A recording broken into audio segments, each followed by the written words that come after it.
Young Women and the Sea. This movie is interesting because this movie came out in May, like the last week of May, and it's a Disney movie that they were actually showing off at CinemaCon, and it stars Daisy Ridley, and it's a true story movie. There's a lot of interesting press around this movie, and basically, I was really excited about this movie. I'm like, yes, another true story Disney movie. Because not that like a lot of those movies are great. Some of them are. Like I think Million Dollar Arms is a pretty good movie. Remember Titan's a great movie. Miracle's a fun movie. The Disney used to do these kind of true story sports movies, or just true story movies in general that were dramas, and then they just kind of stopped. And I think the last one they did was like Finest Hours that I can remember. It wasn't a great movie. I don't really care so much for that one, but they haven't done anything since. And so Daisy Ridley has kind of been up in the air as an actress and with her career, and she's someone I want to support in her projects because I do think she's talented enough that she should have more roles than she does, but right now she doesn't. And so, I don't know, I was curious about this movie, and I was really excited to go see it. I was 100% ready to buy a ticket, go see this movie. Also, they were donating to, I think, some women's sports organizations, like as a charity thing when you buy the ticket. Which doesn't really mean that much, because it basically means, like, hey, 5 cents out of your ticket is probably going to that organization, which, compared to what they're making off the ticket price. Yeah, but I don't know. I still want to go see this movie, but then this movie is very bizarre because basically this movie was made straight to go to Disney Plus, and it basically getting ready to put this movie on Disney Plus. Disney test screened this movie, and it did really well with their test audiences, better than they thought. So they said, "All right, we'll put it in theaters," but they put it in less than 100 theaters. And if I'm remembering right, I think it was less than 100. At least that's what I read. I could be wrong, so don't take that part of the fact. But the rest of this is true. And essentially, they refused to report the numbers of how well the movie did. And now, when I say they refused to report the numbers, it's not to say that they didn't, because by law they have to.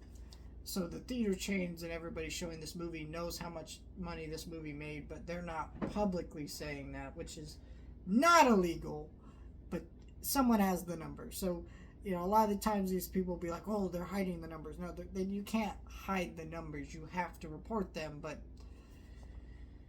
so yeah, this movie's an interesting movie because of all that backstory surrounding it, and it really is disappointing because Disney essentially has made it itself become this sequel, remake, factory of just mediocrity and nonsense, right?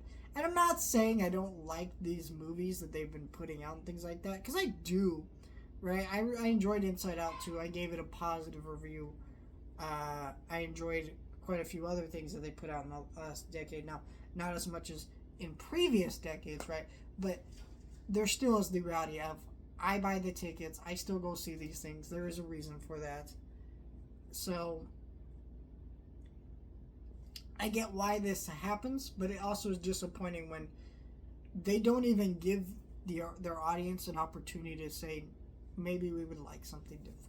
I'm not saying this movie would have made Inside Out money. I'm not saying this movie would have made crazy money, but it at least should have had the opportunity to make some kind of money and be seen by people on the big screen.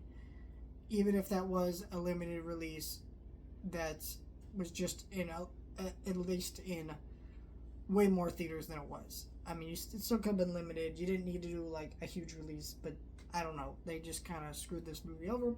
So now that it came on Disney Plus, I had to watch it, and I really enjoyed this movie.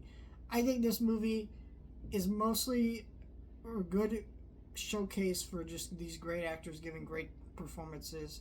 I don't think it was as strong as I was hoping it was, but I do think this movie, had a very strong angle of a character who's trying to go against the system and be part of this swimming thing that she's got going on in the movie, and just these strong characters who have great moments, and you could also often get emotional through the drama of this movie.